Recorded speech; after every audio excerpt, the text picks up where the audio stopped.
నమస్తే welcome to YoYo Cine talkies.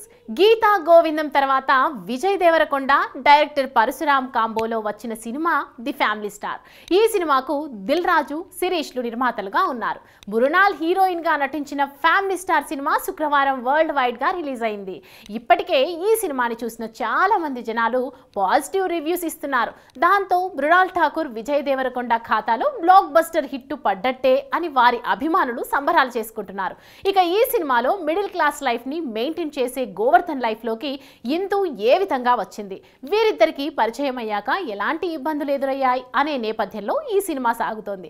అయితే ఈ మధ్య కాలంలో అన్ని బోల్డ్ రొమాన్స్ చేసుకునే సినిమాలే రావడంతో చాలా మంది ఫ్యామిలీతో కలిసి థియేటర్లలో సినిమా చూడడానికి ఆసక్తి చూపడం లేదు.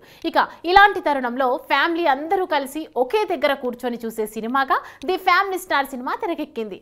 ఈ ఫ్యామిలీ స్టార్ మూవీని ముందుగా మరో స్టార్ హీరో రిజెక్ట్ చేశారట.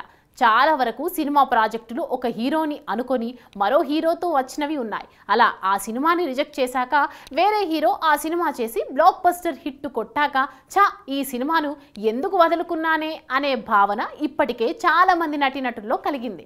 అయితే తాజాగా విడుదలైన ది ఫ్యామిలీ స్టార్ మూవీని కూడా ముందుగా డైరెక్టర్ పరశురామ్ పెట్ల న్యాచురల్ స్టార్ నానితో తీయాలి అనుకున్నారట. అయితే తాజాగా విడుదలైన ది ఫ్యామిలీ స్టార్ మూవీని కూడా ముందుగా డైరెక్టర్ పరశురామ్ న్యాచురల్ స్టార్ నానితో తీయాలి అనుకున్నారట. కానీ ఎందుకో నానికి ఈ సినిమా స్టోరీ అంతగా నచ్చలేదట. అంతేకాకుండా అప్పటికే హాయ్ నాన్న మూవీలో మృణాల్ ఠాకూర్తో జతకట్టారు.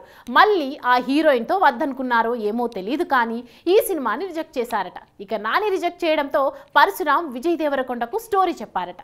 ఈ స్టోరీ విజయ్కి బాగా నచ్చడంతో సినిమా పట్టాలెక్కి చివరికి విడుదలై హిట్ టాక్ ను సొంతం చేసుకుంది. హాయ్ హలో మెస్మరైజ్ చేసే మూవీ ముచ్చట్లు, రిలీజ్ అయిన వెంటనే రివ్యూస్, మీ అభిమాన తారల రియల్ స్టోరీస్, సినిమా సమాచారం ఏదైనా క్షణాల్లో మీ చెంతకు.